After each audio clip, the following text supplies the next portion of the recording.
Okay, big boss ನೋಡ್ತಿದ್ದೀರಾ? ನೋಡ್ತಾ ಇದ್ದೀವಿ. ಓಕೆ, ಯಾರು ತುಂಬಾ ಇಷ್ಟ ಆಗ್ತಾರೆ ಬಿಗ್ ಬಾಸ್ ಅಲ್ಲಿ? ಗಿಲ್ಲಿ ಗಿಲ್ಲಿ. ಓಕೆ, ಗಿಲ್ಲಿ ಯಾಕೆ ಇಷ್ಟ?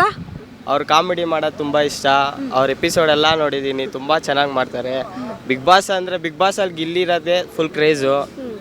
ಜಾಸ್ತಿ ಇಷ್ಟ ಅಂದರೆ ಗಿಲ್ಲಿನೇ ಗೆಲ್ಬೇಕು ನಮಗೆ. ಓಕೆ, ಅಕಸ್ಮಾತ್ ಗಿಲ್ಲಿ ಗೆಲ್ಲಿಲ್ಲ ಅಂದ್ರೆ? ಏನಿಗೆ ಗೆಲ್ಲಲ್ಲ, ಅವರೇ ಗೆಲ್ಲೋದು. ಇವಾಗ ನೆಕ್ಸ್ಟ್ ಸೀಸನಲ್ಲಿ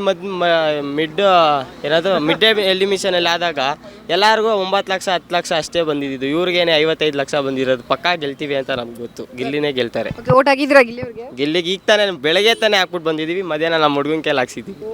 ಅಷ್ಟು ಅಭಿಮಾನಿ ಅಂತ ಆಯ್ತು. ಸೊ ಗಿಲ್ಲಿದು ಒಂದು ಯಾವ್ದಾದ್ರು ಬಿಗ್ ಬಾಸ್ ನೋಡ್ತೀನಿ ಅಂತ ಹೇಳ್ತಿದ್ದೀರಾ, ಡೈಲಾಗು ಹಾಡು ಯಾವ್ದಾದ್ರು ಬರುತ್ತಾ? ಬರುತ್ತೆ, ಜೊತೆಲಿ ಸಾಂಗ್ ಎಲ್ಲ ಬರಲ್ಲ. ನಾನೇ ಒಂದು ಆಡ್ಬಿಡ್ತೀನಿ. ದೊಡವ ದೊಡವ ದೋಸೆ ಕೊಡು, ಚಿಕ್ಕವ ಚಿಕ್ಕವ ಚಕ್ಲಿ ಕೊಡು, ನಮ್ಮಪ್ಪ ರಾಜ ಕೊತ್ಮಿರಿ ಬೀಜ, ಸಾರ್ಗಾಕ ಸೊಪ್ಪು, ನೀವು ಹೇಳೋದು ತಪ್ಪು. ನೀವು ಹೇಳೋದು ತಪ್ಪು ಅಂತ ಡೈಲಾಗ್ ಚೇಂಜ್ ಮಾಡಿಬಿಟ್ರು. ಸರ್, ನಿಮಗೆ ಗಿಲ್ಲಿ ಅಂದ್ರೆ ಇಷ್ಟ ಅನ್ಸುತ್ತೆ? ಇಷ್ಟ. ನಮ್ಮ ಮಂಡ್ಯ ಡಿಸ್ಟಿಕ್ ಅವರೇ ಮೇಡಮ್, ಅವ್ರು ಗೆಲ್ಲಬೇಕು. ಓಕೆ, ನೀವು ಓಟ್ ಹಾಕಿದ್ದೀರಾ? ಹಾಕಿದೀವಿ ಮೇಡಮ್. ಸರ್, ಈಗ ಒಂದಷ್ಟು ಜನರು ಹೇಳ್ತಾ ಇದ್ದಾರೆ ಗಿಲ್ಲಿ ಅವ್ರು ಗೆಲ್ಲಬಾರ್ದು ಅನ್ನೋದು. ಈಗ ನೋಡ್ತಿರ್ತೀರಾ ತಾವು, ಗಿಲ್ಲಿ ಗೆಲ್ಲಬಾರ್ದು, ಅಶ್ವಿನಿ ಅವ್ರು ಗೆಲ್ಲಬೇಕು ಅಂತ ಒಂದಷ್ಟು ಜನ ಹೇಳ್ತಾರೆ. ಇಲ್ಲ ಧನುಷ್ ಗೆಲ್ಲಬೇಕು ಅಂತ ಹೇಳ್ತಾರೆ. ಯಾರಿಲ್ಲ, ಯಾರು ಓಟ್ ಹೈಯೆಸ್ಟ್ ಬರುತ್ತೆ ಅವ್ರು ಗೆಲ್ತಾರೆ. ಎಲ್ಲ ಇಡೀ ಕರ್ನಾಟಕದಲ್ಲಿ ಗಿಲ್ಲಿ ಗೆಲ್ಲಬೇಕು ಅಂತ ಗಿಲ್ಲಿಗೆ ಓಟ್ ಹಾಕ್ತಾ ಇರ್ಬೇಕಾದಾಗ ಗಿಲ್ಲಿ ಗೆಲ್ತಾರೆ.